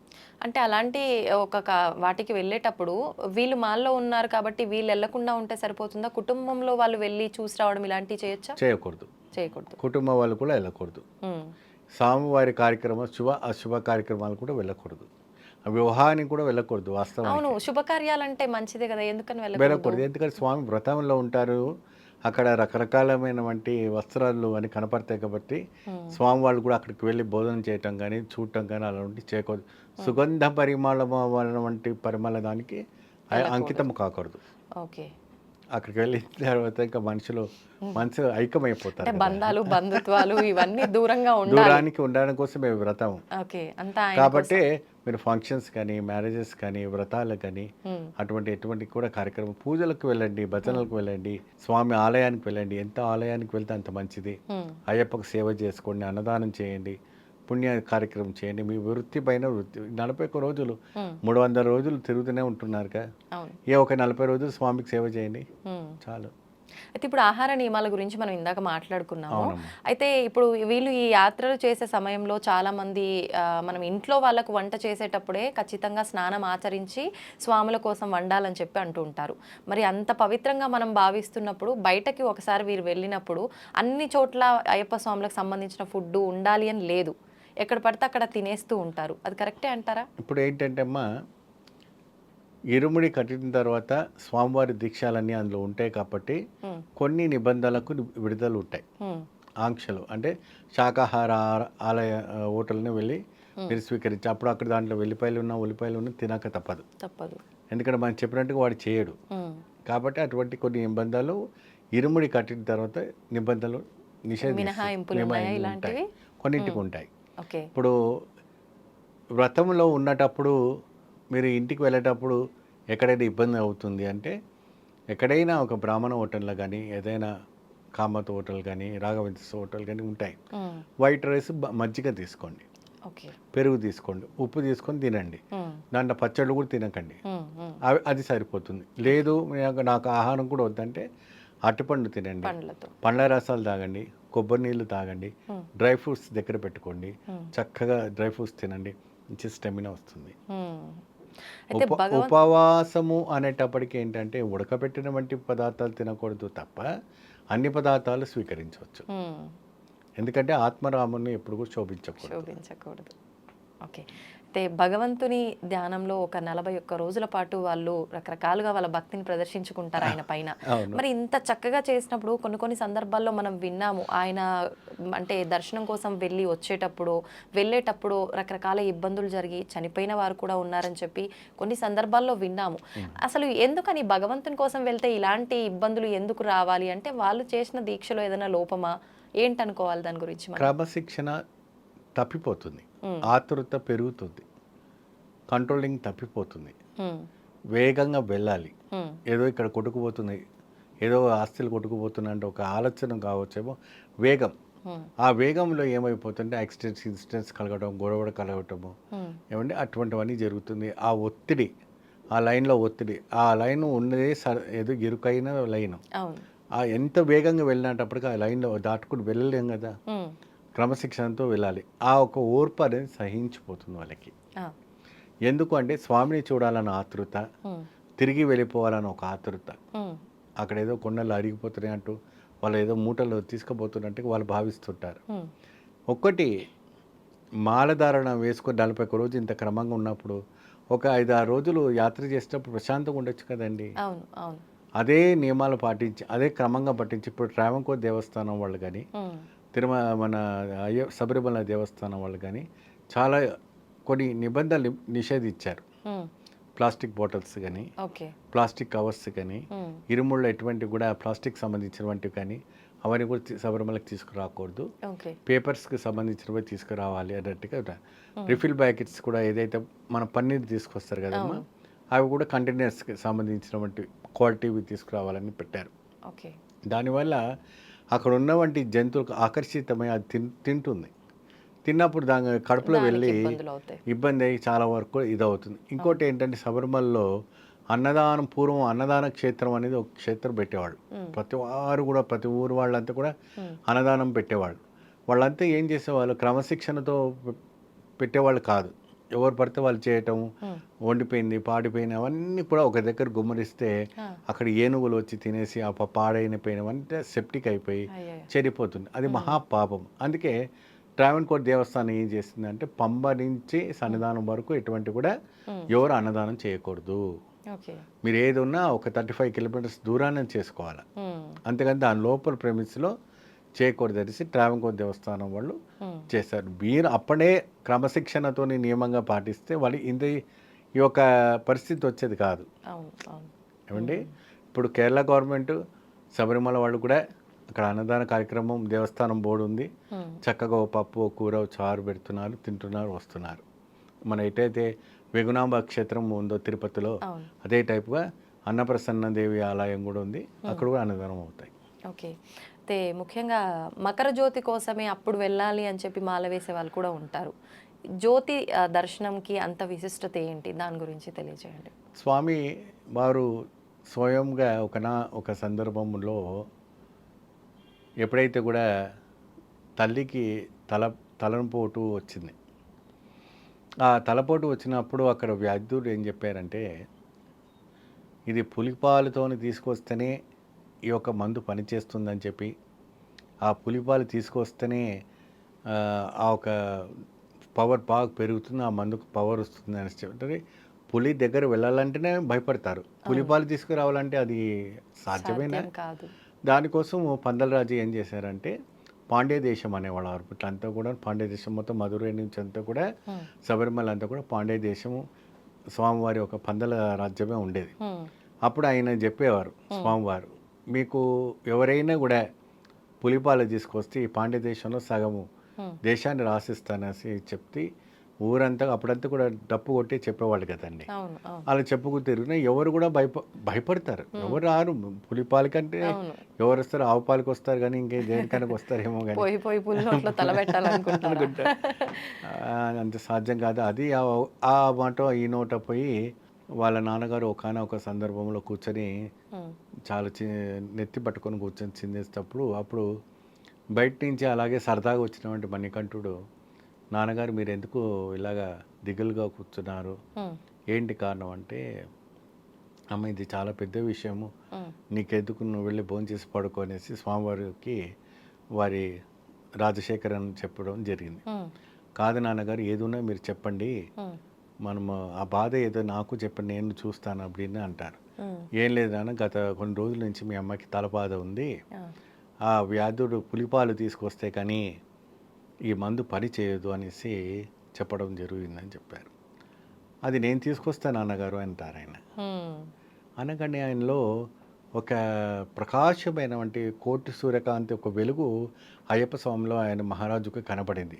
ఎవరికైనా ఒక అర్ధాంగికి తన భార్యకి నయం చేస్తాను అని చెప్పి ఒక ముందుకు వస్తే ఎలా ఉంటుందండి?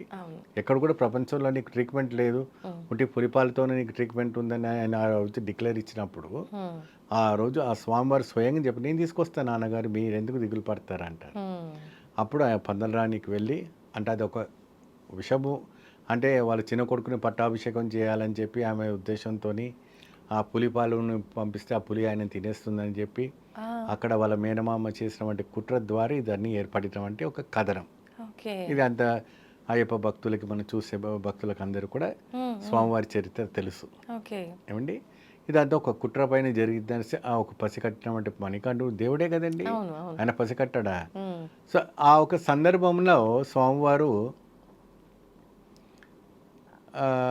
వెళ్ళి పులిపాలతి వెళ్ళడానికి వెళ్తారు. ఆయన అవతారం ఎత్తిన కారణం కూడా అదే. అప్పుడు ఇంద్రాది దేవతలు, సప్త ఋషులు, దేవతలు వీళ్ళంతా కూడా ఒక మహర్షి రూపాల అవతారం ఎత్తి ఈ మహిషిని వర్ధించాలని చెప్పేసి వారు నువ్వు అవతారం ఎత్తింది దీనికోసం అనేసి ఆయనకి పునరుజ్ఞానం ఇవ్వటము, అతీతమైనటువంటి శక్తులు ఇవ్వటం జరిగింది అయ్యప్ప స్వామికి. ఆ మహిషి ఒకానొక సందర్భంలో బ్రహ్మ దగ్గర తపస్సు ఆచరించి నాకు చావు ఉండకూడదు అనేసి బ్రహ్మ దగ్గర వరం కోరింది. ఆ వరం కోరింది ఎలా కోరింది? ఎటువంటి మృగాలతో కానీ, ఎటువంటి స్త్రీలతో కానీ, ఎటువంటి పురుషులతో కానీ, ఎటువంటి పంచభూతాలతో కానీ ఏ ఒక్క వాతావరణంలో నేను నాకు మరణం ఉండకూడదు. కోరుకుంటారండి పురాణాల్లో బ్రహ్మాండంగా. అంటే అప్పుడు బ్రహ్మదేవుడు అంటే ఇది హరిహరులకు కూడా సాధ్యం కాదే అనేసి అప్పుడు బ్రహ్మదేవుడు అంటే అప్పుడు హరిహరులకు పుట్టినటువంటి సంతానం అయి ఉంటేనే ఆ సంతానంతో నాకు మోక్షం కలిగించాలనేసి కోరుతుంది. ఇద్దరు పురుషులకి ఎలా పుడతారు అనేసి ఒకానొక సందర్భం ఇంకా అయిపోయిన తదాసు అనేసి ఆయన వెళ్ళిపోతారు. అయితే ఎప్పుడైతే కూడాను ఇక్కడ కథనం మనకు భస్మాసుముడు ఎప్పుడైతే కూడా ఆయనకు చితాభస్మంతో అభిషేకం చేస్తూ కావాలి శివుడికి. ఒకానొక సందర్భంలో ఆ భస్మాసుడు ఏం చేస్తారంటే ఊరంతా వెతుకుతున్నా కూడా ఎక్కడ కూడా చితాభస్మం దొరకలేదు. స్వామి నాకు ఆ ఒక వరం అనేది ఇవ్వండి, ఎవరి మీద నెత్తి పెడితే తీసుకొచ్చి పెడితే భస్మం అయిపోతుంది, అది తీసుకొచ్చి మీకు అభిషేకం చేస్తాను అంటారు. తదాసు అంటారు. మరి ఇది పనిచేస్తుందో లేదా మీకు ముందు మీ ముందే నేను ప్రయత్నం చేస్తానని చెప్పి ఆయన నెత్తి మీద పెట్టడానికి వెళ్తారు. అందుకే ఎవరికైనా కూడా మనం పర్మిషన్ ఇచ్చినా, ఎవరైనా మనం ఆహ్వానించుకోవాలన్నా ఒకసారికి 2 సార్లు ఆలోచించాలంటారు. ఇది ఉదాహరణ. పురాణాలు చెప్పేవన్నీ కూడా ఏంటంటే మనకు ఒక క్రమశిక్షణ నేర్పించేది. అప్పుడు దేవతలందరూ కూడా మహావిష్ణువుని వెళ్ళి వేడుకంగా, పరమశివుడు ఆపదలో ఉన్నాడు, నువ్వు జగన్మోహినిగా అవతారం ఎత్తేసి ఆ మహిషిని మయమర్పించి ఇచ్చేయాలని చెప్పి అప్పుడు ఆ అమ్మవారి అవతారం ఎత్తి బుధిలోకి దిగి వచ్చిన తర్వాత నాట్యమారిని ఆయన చేతి ఆయన మీద పెట్టించి భస్మాసుడికి చేసిన తర్వాత మహావిష్ణువే మోహిని అవతారంతో వచ్చినట్టుగా పరమశివుడికి తెలియదు కాబట్టి ఆయన బాగా క్రోధం అంటే మోహితుడైపోయారు. అంత సౌందర్యహలారి, అంతటి ఊర్వశి, మేనక, రంభ, పార్వతి, సరస్వతి ఏ దేవి కూడా పనికిరారు, అంతటి అందగతి మన జగన్మోహిని అమ్మవారు. అంతలో వాళ్ళిద్దరు కూడా సంభవమైన సంబత్తులో స్వామివారి మణికంఠుడు జన్మించడంగా పంబ తీరాన జననమైంది. అదొక ఘటన. ఏమండి, అప్పుడు ఈ చంద్రశేఖర మహారాజు వారికి సంతానం లేని సందర్భంలో అడవి ప్రాంతం అంతా కూడా తిరుగుతున్న సమయంలో ఎక్కడో ఒక చిన్న గొంతు కేకలు పెడుతున్నాగా వెళ్ళంగా ఆ చంద్రశేఖర మహారాజు గారు చూస్తారు. చూసిన తర్వాత ఈ పసిబాలుడు ఇక్కడ ఎవరైనా అడవి మనుషులు ఎవరైనా వదిలిపెట్టిపోయి ఉంటారంటే అప్పుడంతా కూడా ట్రైబర్సే వీళ్ళు ఉండేవాళ్ళు కదా, చాలా దూరం వరకు కూడా వెతకంగా ఎవరు దొరకలేదు. అప్పుడు పరమశివుడు మహర్షిగా అవతారం ఎత్తి ఒక మహర్షిలాగా వచ్చి ఇది మణికంఠుడు జన్మించారు, కారణ జన్మంతో జన్మం అయింది, ఈయన 12 ఏళ్ళ వరకు నీ దగ్గర ఉంటాడు. దాని తర్వాత ఆయన జీవ సమాధి తీసుకుంటారు. లోక కళ్యాణార్థం కోసం మణికంఠ స్వామి శబరిమలలో ఉంటారని అన్ని ఇతిహాసాలన్నీ ఆయనకు చెప్పేస్తారు. చంద్రశేఖర్ రాజాకి తెలిసిపోయింది మొత్తం. ఓకే. సో నువ్వు రాజ్యానికి నువ్వు తీసుకెళ్ళి ఆయనని ఒక కొడుకుగా పెంచుకో, అన్ని విద్యాభ్యాసాలు బోధలు అన్నీ కూడా నేర్పిస్తారు. అయితే వాళ్ళ మేనమామకు ఉన్నంటి వారికి మణికంఠుడు వచ్చినటువంటి వేళ విశేషం వల్ల రెండో కొడుకు పుడతారు. శ్రవణ కుమార్ అనేసి ఆయన పేరు, రెండో కొడుకు పేరు. అప్పుడు పుట్టిన తర్వాత నీ సొంత కొడుకుకు నువ్వు పట్టాభిషేకం చేస్తావా, ఎక్కడో అడవిలో కొడుకును తీసుకొచ్చి ఆ పట్టాభిషేకం చేస్తావా అని చెప్పి మేనమామ ఈ వీళ్ళ ఇందాక మీరు చెప్పిన పులిపాల స్టోరీ ఆ మహారాణికి బోధన చేస్తుంటాడు. Okay okay. అవును, ఎక్కడి నుంచో అడవిలో దొరికినటువంటి కొడుకు నేనెందుకు చేయాలి, నా కొడుకుకి నేను పట్టాభిషేకం చేస్తా అని చెప్పి అప్పుడు వీళ్ళు కథలల్లి నువ్వు నేను చేసినట్టుగా నేను చెప్పినట్టుగా నువ్వు నటించు అంటే చాలు అన్నాడు. ఆ నటనలో ఈయన పులిపాలు తీసుకొస్తానని చెప్పేసి బయలుదేరుతుంది. అప్పుడు ఈయన అవతారం ఎత్తి అప్పుడు అడవి ప్రయాణం చేసినప్పుడు ఈ కథనం అంతా కూడా ఈ దేవతా మహర్షులందరూ కూడా వారికి వినిపిస్తుంటారు. వినిపించిన తర్వాత ఇలా స్టోరీ ఉంది. అప్పుడు వాళ్ళకి ఒక 18 రోజుల పాటు కూడా ఒక ఎరిమేరి అనే ఒక క్షేత్రం ఉంటుంది. ఎరిమేరి అంటే దున్నపోతుల స్థలం. ఎరిమేరి అంటే దున్నపోతులో ఉన్నవంటే ఒక స్థలం. ఆ స్థలంలో ఓ భారీ ఎత్తు శరీరము, ఒక కుంభస్థానము, చిన్న పసిబాలుడు నువ్వే నన్ను చెప్పగలుగుతావు, చూడడానికి తమలపాకులాగా ఉన్నావు, ఇంత లేతగా ఉన్నావు, నీ వల్ల ఏమవుతుంది అనేసి నువ్వు యుద్ధం చేసి చూడు அப்படின்னு ఒక 18 రోజుల పాటు కూడా యుద్ధాలు జరిగాయి. చివరిగా ఆ మహిషి మరణం చేసి ఆవిడ మాలికాపూరతమ్మగా అవతారం ఎత్తింది. మాలికాపూరతమ్మగా అవతారం ఎత్తింది. నీ వల్ల నాకు శాప విమోక్షణం అయింది కాబట్టి నేను ఒక కోరిక కోరుతున్నానని అడుగుతుంది ఆవిడ. చెప్పండి అంటే, నేను మిమ్మల్ని వివాహం చేసుకుంటాను, ఎందుకంటే శాప విమోక్షమై తాకింది కాబట్టి నేను మిమ్మల్ని వివాహం చేసుకుంటాను, తప్పకుండా నీకు మాట ఇచ్చాను కాబట్టి ఎప్పుడైతే కూడా శబరిమలకి నాకు కన్యాస్వాములు నా శబరిమలకి రారో అప్పుడు నేను ఖచ్చితంగా నేను వివాహం చేసుకుంటాననేసి వాకిస్తారు అయ్యప్ప స్వామి. జరగని పని లింక్ అక్కడ అయిపోయింది, పెట్టేశారు. తప్పకుండా చేస్తాననేసి ఇచ్చేస్తారు. అప్పుడు ఈ విషయాన్ని అంతా కూడా గమనించుకున్నామంటే ఇది ఇంద్రాది దేవతలందరూ కూడా ఆ రాక్షసుని మహిషిని వర్ధించారు కాబట్టి వాళ్ళంతా కూడా పులిగా మారి ఒక 108 పులితో పాటు పందల రాజ్యానికి వస్తారు. ఏమండి, ఆ పందల రాజ్యానికి వచ్చినప్పుడు ఆ పందల రాజ్యమే అంతా నోరు వెలవేసి చూసింది. పులుల పైన ఇలా రావటం ఏంటంటే అప్పుడు పందలరాణి ఊరికొచ్చి ఆ కోదే మహారాణి వచ్చి ఆవిడ పాదాల పైన పడి, నువ్వు మహిమానుకున్నటువంటి సుపుత్రుడవని నాకు తెలియకుండా నేను తప్పు చేశాను నాయన, నాకు క్షమించు, ఈ రాజ్యాన్ని నువ్వే వేలుకో, ఈ రాజ్యాన్ని నువ్వే కాపాడుకో అనేసి తను చెప్తారు. చెప్పినప్పుడు ఇంకా నా తను తారిందమ్మా, నేను తపస్సుకు వెళ్ళాలి, మీరు ఎప్పుడైనా నన్ను చూడాలనుకున్నప్పుడు మకర సంక్రాంతి రోజున మకర జ్యోతి స్వరూపంగా నేను వచ్చి మీకు దర్శనమిస్తాను, అప్పుడు వచ్చి మీరు దర్శనం చేసుకోండి అంటారు. అప్పుడు ఈ రాజశేఖరన్ మహారాజు గారు ఏమంటారంటే, నాన్న నేను నీకు చేసినటువంటి తిరువాభరణాలన్నీ ఉన్నాయి, నువ్వు మహారాజు అయిపోయి పట్టాభిషేకం అయిపోయి నువ్వు చూడాలని ఆనందంతో చేసినటువంటి తిరువాభరణం అంతా ఉంది, ఇవంతా నువ్వు వేసుకుంటావని నేను ఆశిస్తున్నానంటే, నువ్వు ఎప్పుడైనా కూడా మకర సంక్రాంతి రోజున తిరువాభరణం తీసుకొచ్చి నా విగ్రహానికి అన్ని అలంకరించండి, జ్యోతి స్వరూపంగా నేను మీకు దర్శిస్తాను. ఇప్పటికి కూడా ప్రతి సంవత్సరం కూడా తిరువాభరణం పత్తనదిట్ట జిల్లా నుంచి పాదయాత్రతో శబరిమలకి పెద్దపాదం నుంచి వెళ్ళి స్వామికి తిరువాభరణం వేస్తుంది. దానికి పైన 2 గరుడ కావాలి, ఒక సూక్ష్మ రూపంగా 2 పాములు కావాలిగా ఉంటాయి. ఇప్పటికి కూడా పాములు ఎవరికి కనపడదు, చాలా పెద్ద పాములు తిరుగుతాయి, దాని పెట్టె చుట్టే తిరుగుతూ ఉంటుంది అంటారు. గరుడలు మాత్రం 2 కనబడుతుంటాయి. ఏమండి, అప్పుడు స్వామివారికి సాయంత్రం 6:45 తిరువాభరణాలంతా అలంకరణ చేసి తలుపులు కడుపు తెలిసిన తర్వాత జ్యోతి స్వరూపంగా దర్శిస్తారు. అప్పుడు అక్కడ ఇప్పుడు కూడా పందలరాజ వంశీకులైనటువంటి సుపుత్రులు అక్కడ వస్తారు. వచ్చి ఆ పట్టు వస్త్రాలు స్వామివారికి అర్పణం చేసి ఆ జ్యోతి దర్శనం చేసుకున్న తర్వాత అప్పుడు ఆయన మోక్షం అవుతారు. కార్తీక మాసంలో మొదలైన వంటి ఒక వ్రతము మకర జ్యోతి వరకు ముగిస్తుంది. అది తర్వాత ఉపశాంతి కోసము కురుది పూజ చేస్తారు. తర్వాత పదునెట్టాంబడికి ఇంతమంది వేల మంది లక్షల కోట్ల మంది ఎక్కారు కాబట్టి వారికి శాంతి పూజ చేస్తారు. అది 18 క్లోజ్ చేసి దాదాపు క్లోజ్ అయిపోతుంది. ఇప్పుడు మాల ఒకసారి తీసిన తర్వాత ఆ మాలని ఏం చేయాలండి మళ్ళీ? మీరు దాన్ని కొంతమంది బంగారులో చేసుకుంటారు, కొంతమంది వెండిలో చేసుకుంటారు, కొంతమంది కానీ తులసికి ప్రాముఖ్యత చాలా ఉంటుంది. తులసి మాలక? తులసికే. చందనపు మాల, రుద్రాక్షమాల, వైజయంతిమాల, అనేక రకాలమైన స్ఫటికమాల, ఎన్నో వందల మాలలు ఉన్నాయి. ఏమండి ఈ మధ్య కాలంలో ఇంకేదో మాల వచ్చేసింది, కరింగరి మాల. ఈ మధ్య కొత్త కాలంలో వింటున్నాం మేము. ఈ 40 ఏళ్ళని వినలేని మాల కొత్తగా వింటున్నాం. అయితే ఇంకా రానున్న రోజు ఇంకెన్ని మాలలు వస్తాయి మనకు తెలియదు, అప్డేట్ అవుతుంది కదండి. కాబట్టి అన్నిటికైనా శ్రేష్టం, అన్నిటికైనటువంటి సుత్తం, అన్నిటికైనటువంటి పవర్ఫుల్, ఎప్పటికీ ఎల్లప్పుడు కూడాను 916గా ఉండేది ఏంటి అంటే తులసి.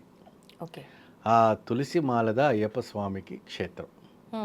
హరిహరుల జన్మకుడు కాబట్టి తులసి మాలతోనే మాలధారణ వేసుకున్న వాళ్ళు వచ్చే సంవత్సరం తిరిగి మాల వేసుకోవాలనుకుంటే కూడా ఆ మాల వేసుకుంటే అదే మాల ఎక్కడ భద్రపరచాలి? మీరు ఏం చేస్తారంటే ఒక బట్టలో, ఖర్చులో కానీ, ఇంకొక దాంట్లో కానీ, ఒక పట్టుబట్టలో కానీ, లేదంటే ఇంకేదా బ్లౌజ్ పీస్ ఉంటుంది కదా దాంట్లో కానీ వేసి దాంట్లో విభూది వేసి మాల కట్టి మీరు ఎక్కడైతే ఫోటో ప్యాక్ చేసి పెడతారో పెట్టుకోండి. లేదా ఆ ఫోటో ఇంట్లో పెట్టుకుని నిత్య పూజ చేసుకుంటే చేసుకోండి, ఇబ్బంది ఏం లేదు.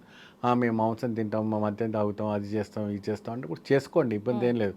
మీ సన్నిధానంలో మీకు దీపం పెడుతున్నారా, ధూపం పెడుతున్నారా, మరి వాళ్ళకంతా మద్యపానీయం అంత ఎక్కుతుంది కదా. సో వీరికి ఎక్కినా వీరు కూడా ఏం శాపించారు, ఏమి చెప్పించారు. వ్రత నియమాలు అన్నప్పటికే ఇదిగా ఉంటుంది కాబట్టి చాలా జాగ్రత్తగా ఉంటుంది. ఉగ్రదేవతలు అనేది ఇంట్లో పెట్టకూడదు.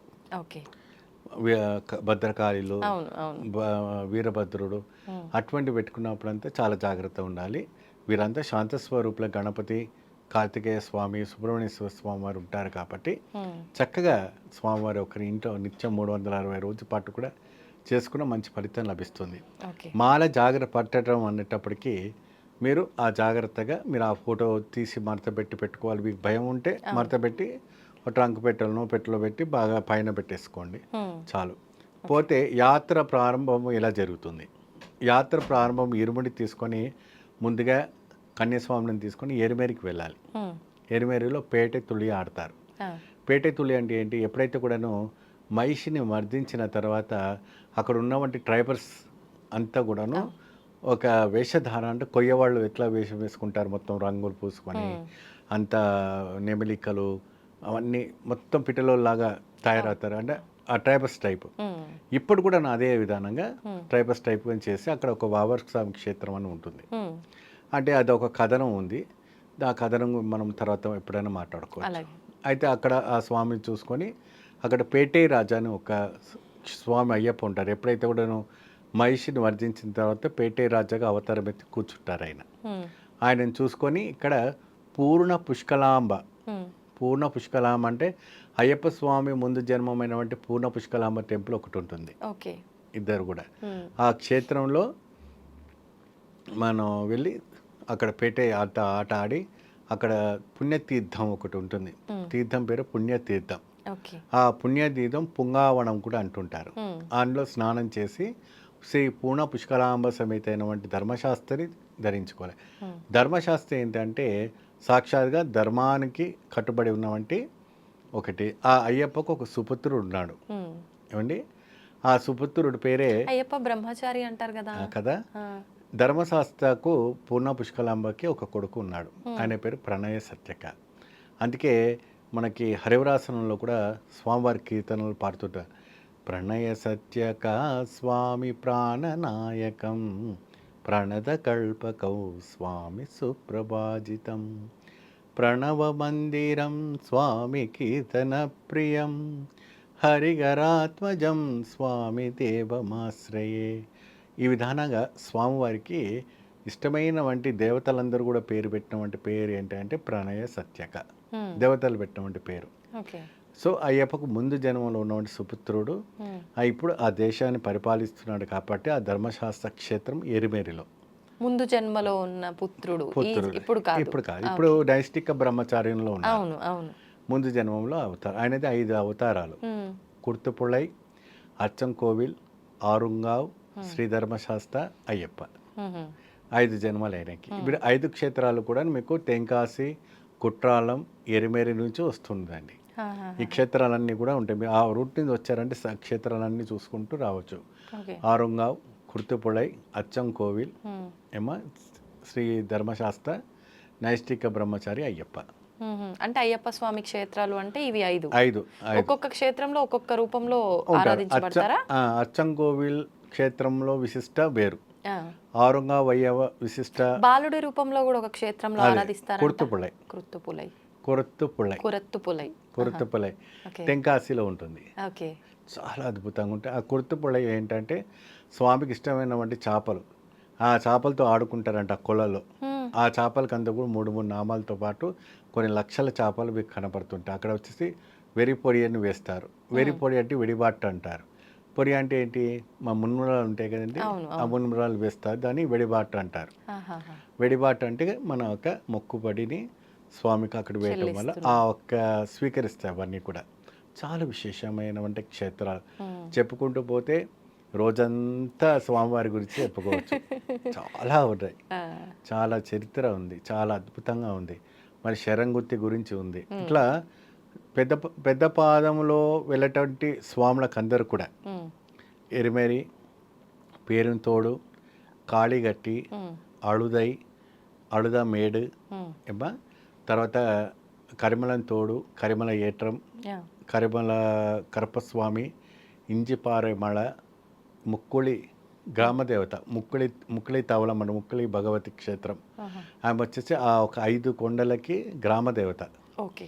ఏమండి ఆ ఒక భగవతి క్షేత్రం ఉంటుంది. పెరియానవట్టం అంటే పెద్ద ఏనుగులు నడమారుతున్నటువంటి స్థలాన్ని పెరియానవట్టం అంటారు.